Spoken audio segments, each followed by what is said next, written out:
Thank you so much to Skillshare for sponsoring this video.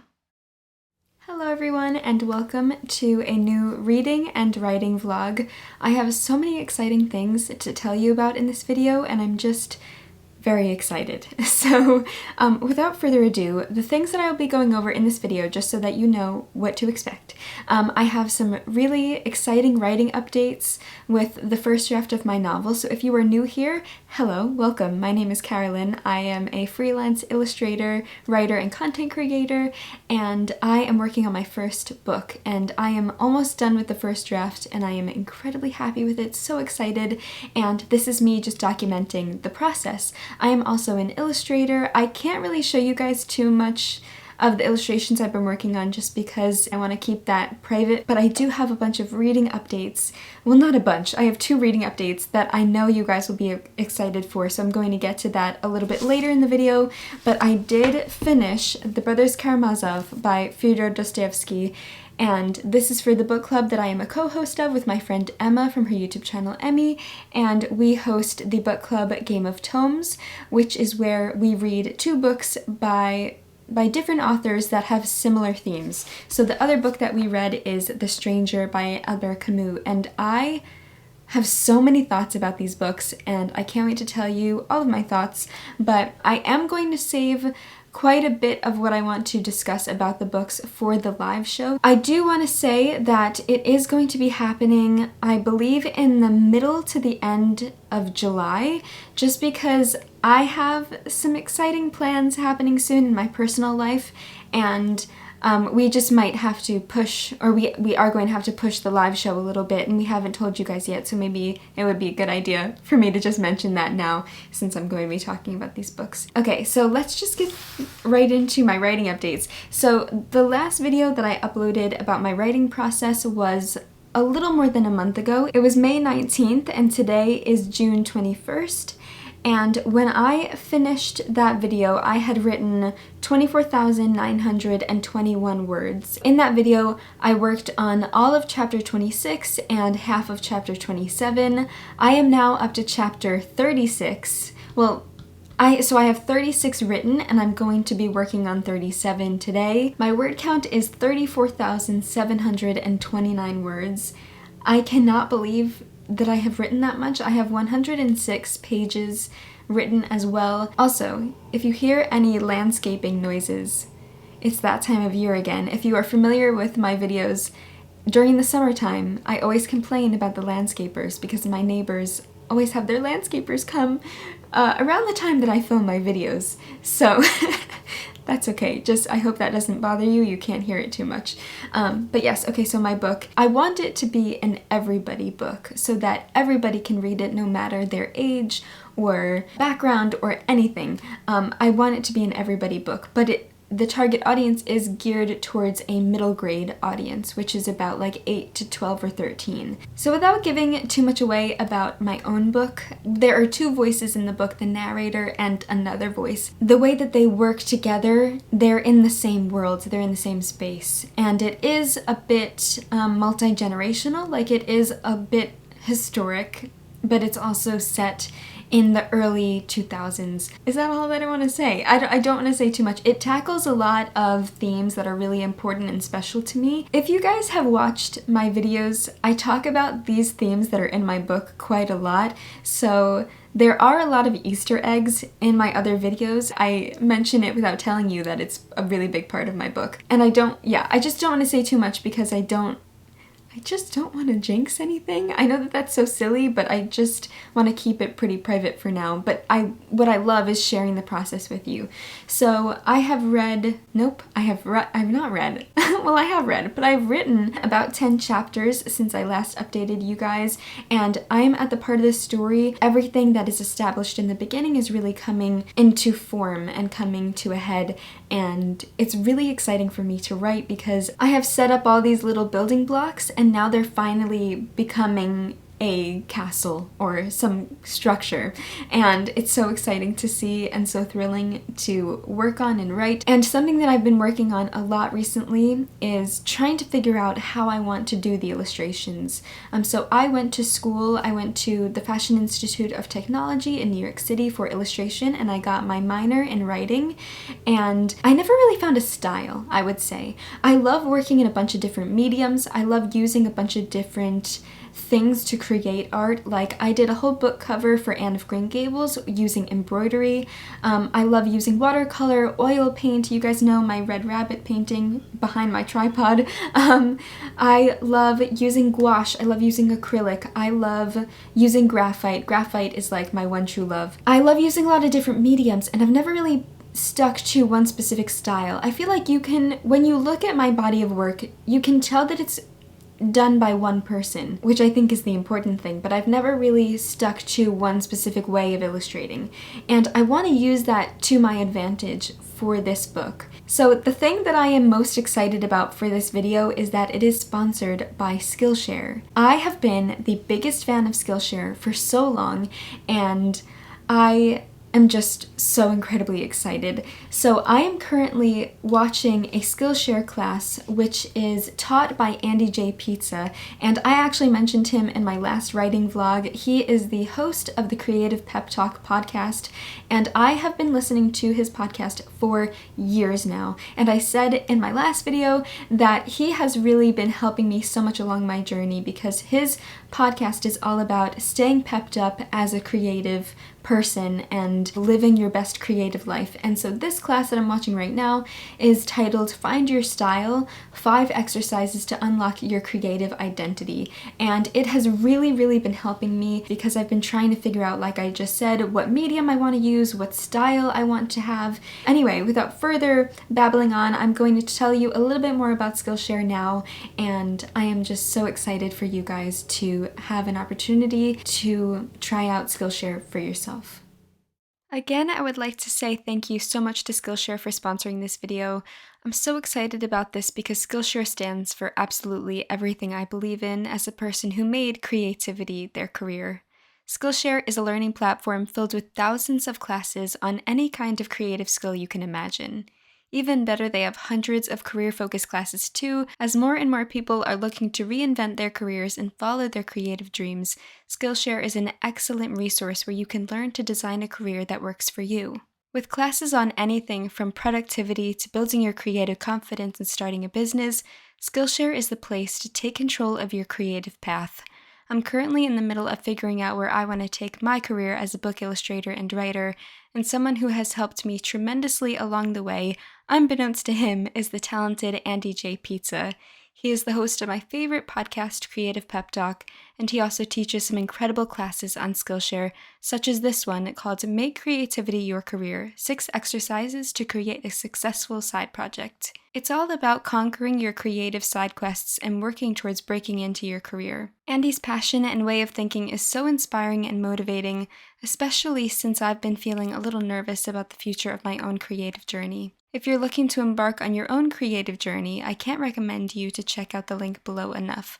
The first 1,000 people who click the link will get a 1-month free trial of Skillshare, so you can take one giant leap for mankind and yourself towards crafting your own career.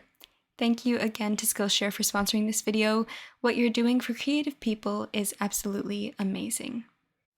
So with Andy's wonderful guidance and motivation, as well as all the other incredible creators on Skillshare, I'm so excited to continue to embark on this journey of writing this book and also figuring out where I want to take my own creative career, which is quite overwhelming and nerve-wracking in general. But I think it's so nice to be able to have a space where you can go and talk and listen to other people that are in similar positions, because being a freelancer or creative careers can often be a little bit isolating. It's a big community, which is so nice when you can come together, but writing this book has been quite a solitary act. Illustrating is quite a solitary act, so it's so nice to feel like I'm part of a bigger community. Anyway, so now I'm going to get writing chapter 37. It's a part of the story where one of the big questions is going to be answered, and I can't believe that I've gotten to this point and that this manuscript is becoming a real thing. So so I'm going to get writing on that. I have a few other random things that I want to do during my day, and I will come back, give you guys another writing update, and talk to you guys about The Stranger and the Brothers Karamazov. But for right now, it's time for a writing session.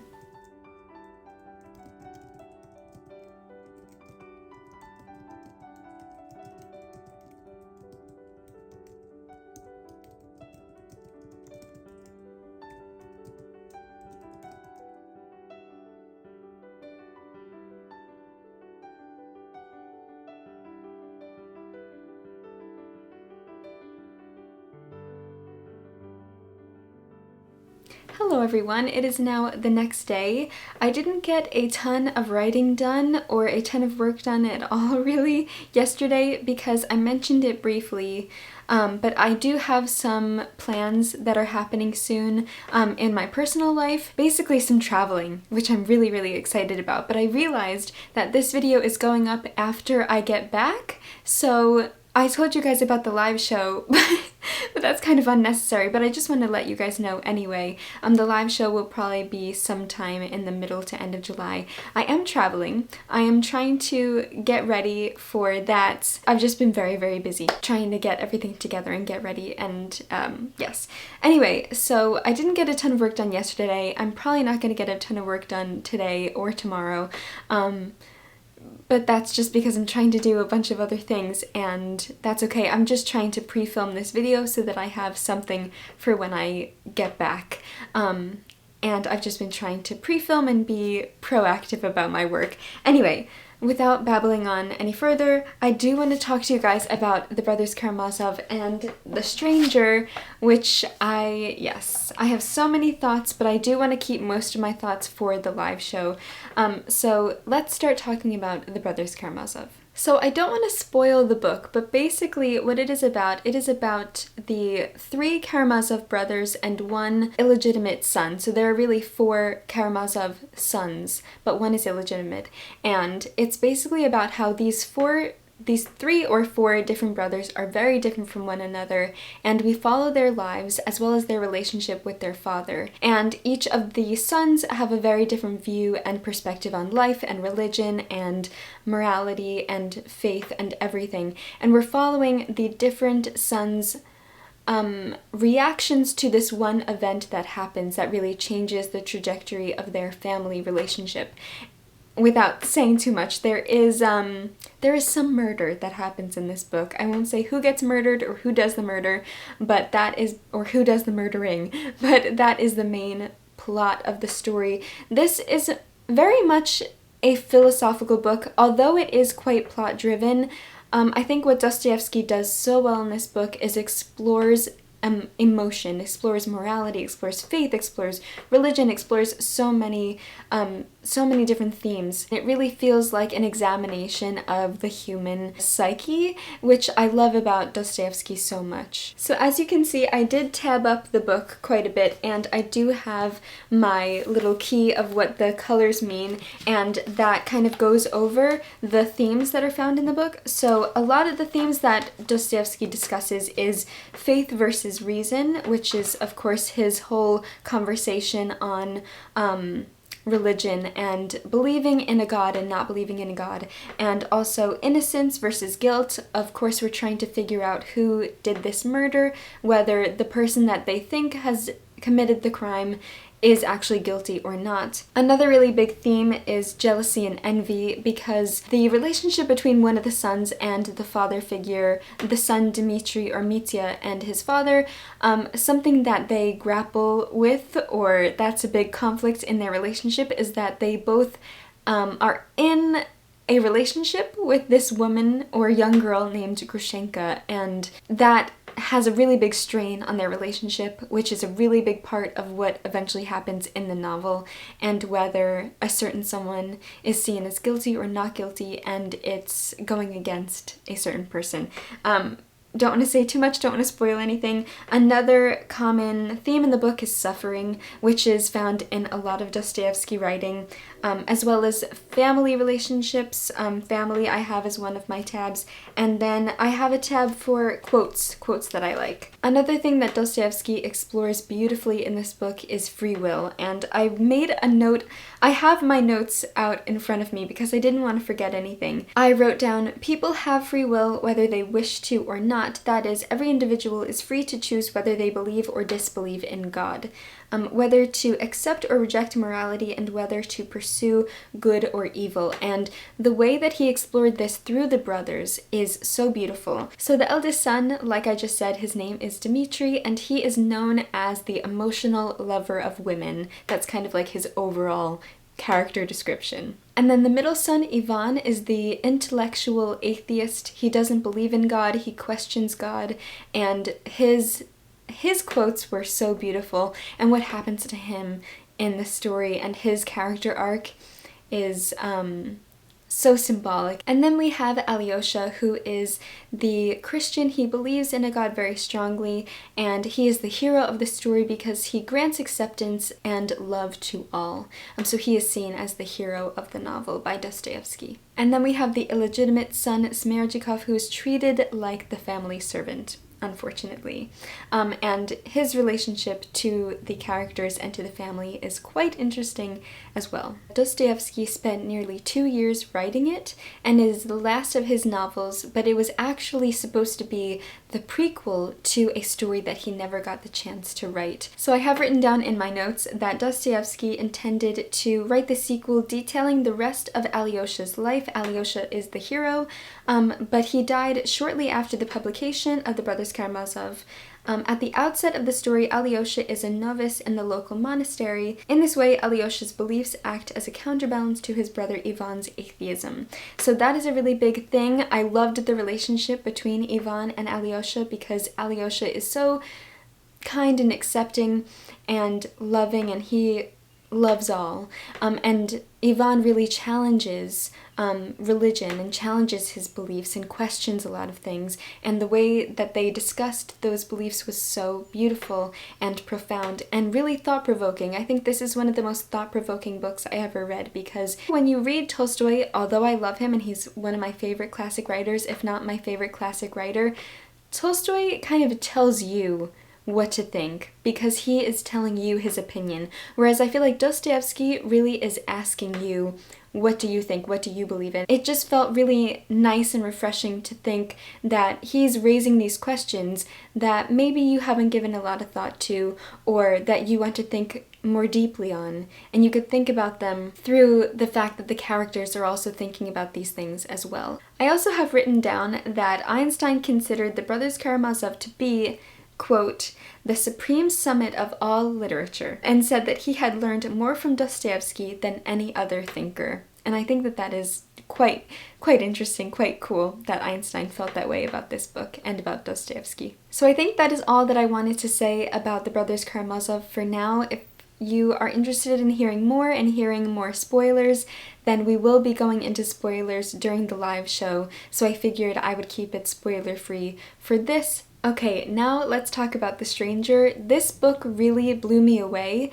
I read the first half of it and I thought, okay, like this is pretty good, but it wasn't wowing me. And then I got to the end and I was just, oh my god. I was so blown away by its progression. And the back is written quite beautifully about it. So it says, since it was first published in English in 1946, Albert Camus' first novel, The Stranger, has had a profound impact on millions of American readers, and readers from around the world, but this copy just says American readers. Through this story of an ordinary man who unwittingly gets drawn into a senseless murder on a sun-drenched Algerian beach, Camus explores what he termed the nakedness of man faced with the absurd. So it is titled The Stranger because Meursault represents a stranger among other people, mentally, emotionally, spiritually, and by the end of the novel, physically, because he is imprisoned. I don't think that's really a spoiler, because he is tried for this murder, so he has to spend some time in prison. I won't tell you what the outcome is, but Yes. So Camus wrote this book to explore the philosophy of absurdism, which claims that there is no inherent meaning in life, and that individuals must find their own ways to confront the meaninglessness and indifference of life. So Meursault really represents indifference. He is indifferent to the world, and as he realizes by the end of the novel, the world is indifferent to everything. So that is absurdism. And this literary trend was really led by Camus. And I feel like the way that Meursault feels about the world and his indifference really reminded me of Ivan and him questioning religion, because in The Stranger, Meursault also doesn't believe in God, and I found those conversations because at a certain point at the end of the book,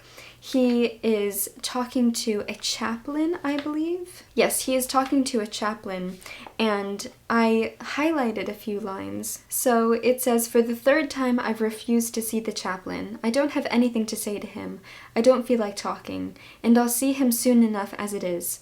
All I care about right now is escaping the machinery of justice, seeing if there's any way out of the inevitable." And that's the beginning of the chapter. It's just so beautifully written, and the way that he explores this indifference is very, very interesting, because I am the type of person where I kind of think that like everything has a purpose and everything happens for a reason and there is so much meaning in life, and that's just my optimism and hope. But I think it's really interesting when you read a book or you listen to a character or listen to someone that has a different view from you, and I just found it really interesting and eye-opening the way that he viewed the world in this very indifferent way. And again, like Dostoevsky, I found it really thought-provoking. So here's a perfect example. He's talking to the chaplain, and the chaplain asks him, "Have you no hope at all? And do you really live with the thought that when you die, and nothing remains?" "Yes," I said. So it's like direct, direct example of him just believing that there's nothing after death and that there is no purpose and the world doesn't care about you and everything is meaningless, and how we deal with that. And I found it so interesting to read about a character that felt this way, because I am a very emotional person and I think that there is a lot of meaning in life. It just made me really question my own philosophies and my own beliefs, and I like when books do that. I like when they make you think. I'm very excited to read more Camus because I feel like I'm going to just continue to love all of his books. So those are my thoughts on the Brothers Karamazov and The Stranger. Like I said, we will go through a lot of spoilers and discuss much more in the live show, but I just wanted to tell you guys a little bit right now what I thought about these books, and I'm really so happy that we read them, and they're incredibly thought-provoking. If you haven't read them, I highly recommend them if they sound interesting to you, and I'm very excited to keep reading from both of these authors as well as keep reading the books that we have planned for the Game of Tomes book club. So yes, for the rest of my day I am just going to be getting some work done, planning and getting ready for my travels, and doing random things that I need to get done. So I will document anything that I think might be interesting to you, and I won't document the things that aren't interesting to you, like the fact that I need to go grocery shopping. So anyway, I hope that you enjoyed listening to my thoughts on both of those books, and I will see you again when I have another update. Hello everyone, so I am now back. It's going to seem as if no time has gone by for you in this video, but about 2.5 weeks have now gone by. It is now July 12th, and I filmed those last clips around June 20th because in between that time I did some traveling, and I had 2.5 of the best weeks of my life, and I am really excited to tell you a little bit more about what has been going on with me, because just a lot of wonderful things have happened, and I'm feeling very grateful and very thankful. So basically, I went to London with my boyfriend, and we had the most amazing time. I did film a few clips here and there. We did a ton of book shopping. It's a bit ridiculous. And he put my book shopping to shame. He was going harder book shopping than I was.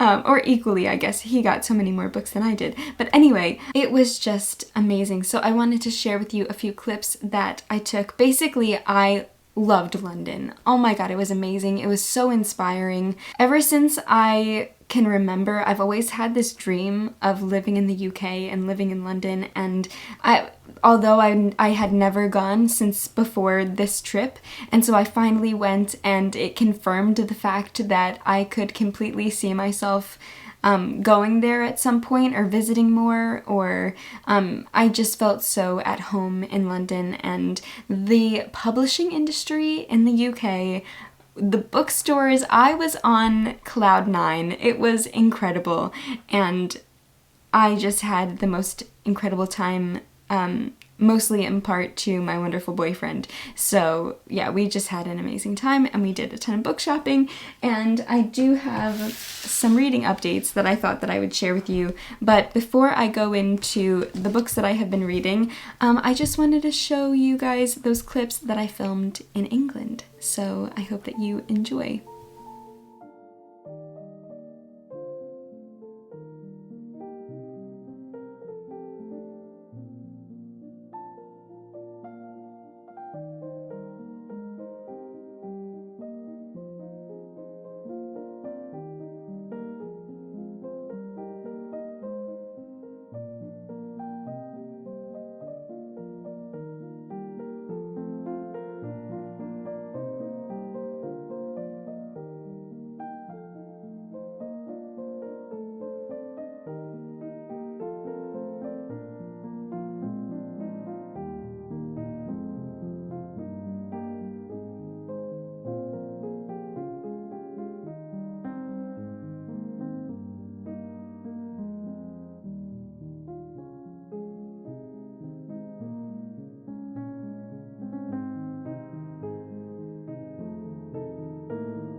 So I hope you guys enjoyed seeing a few of those clips. I will show a little bit more in a book haul that I'm going to be filming soon. It's going to be all the books that I bought while I was in London, which I'm so excited about. But before we left, I did do some book shopping here, and I got this book. And so this is The Wind's 12 Quarters, Stories by Ursula K. Le Guin. I recently talked about The Ones Who Walk Away from O'Malice in one of my recent videos, and I mentioned this edition, which is a collection of her short stories, and in it is The Ones Who Walk Away from O'Malice, which I hadn't read since college. There's also a quote on the back, and it says, "We all have forests in our minds, forests unexplored, unending. Each of us gets lost in the forest every night alone." I love that. I love Ursula K. Le Guin's writing, at least in The Ones Who Walk Away from O'Malice. I haven't read too much from her, but I'm really excited to read more of her work. My boyfriend and I actually read the story together, which was really nice, and I believe he liked it as well too, so that was lovely. And then I also ended up getting, while I was in London, so a little sneak peek of a book that I picked up while I was in London is Earthsea, the first 4 books in the Wizards of Earthsea series, and I did start it, as you can see in here. I picked this up in Waterstones. Waterstones was the most incredible experience of my life. But I don't want to say too much. I kind of want to tell you a little bit more about that in my book haul. I've heard amazing things about Ursula K. Le Guin, especially through other writers. When I do research on other writers, specifically Neil Gaiman talks about how much he loves Ursula K. Le Guin. And there are so many incredible people blurbing or praising this book. On the cover it says, "One of the literary greats of the 20th century," said Margaret Atwood. And then there's also a Stephen King quote quote that says a literary icon, and then Neil Gaiman on the bottom said, "Her words are written on my soul." I mean, could that not sell you anymore? So the back says, Ged is but a goatherd on the island of Gond when he comes by his strange powers over nature. Sent to the school of wizards on Roke, he learns the true way of magic and proves himself a powerful magician. I'm only at the beginning of the story, but I'm really enjoying it. The world is so interesting. I'm really liking the magic system, and Ursula K. Le Guin's writing is stunning, and I also love this cover. It is so beautiful. And then the other book that I have started is Orlando by Virginia Woolf. I'm reading this for the Game of Tomes book club. We also haven't decided exactly on a date for the live show for the Brothers Karamazov or The Stranger, but as soon as we do, I'll let you know. I'll even try to remember to put it in the description of this video when we decide. But this is our book for July. So I started it. I am already loving it. I haven't read Virginia Woolf in a while. The last work of hers I read was To the Lighthouse, I believe last summer, and Orlando is so beautiful. The back says, as his tale begins, Orlando is a passionate 16-year-old nobleman whose days are spent in rowdy revelry, filled with the colorful delights of Queen Elizabeth I's court. By the close, 3 centuries have passed, and he will have transformed into a 36-year-old woman in the year 1928. Orlando's journey is also an internal one. He is an impulsive poet who learns patience in matters of the heart, and a woman who knows what it is to be a man. Virginia Woolf's most unusual creation, Orlando is a fantastical biography, as well as a funny, exuberant romp through history that examines the true nature of sexuality. And it is beautifully written, beautifully explored. I have just started it and I'm already loving it so much, and I can't wait to keep reading, and I can't wait to eventually discuss it a bit more with you guys for the book club. So I am very excited about this. But yes, those are my 3 reading updates. I haven't worked on my writing in a little while just because of everything that's been going on and traveling and everything, but I'm very excited to get back to work with my writing because I am so close to finishing the first draft, and I'm feeling so inspired by going to London and the publishing industry there and seeing all of those amazing books in the bookstores and all the UK editions, and I'm just feeling incredibly motivated and inspired and excited for the future.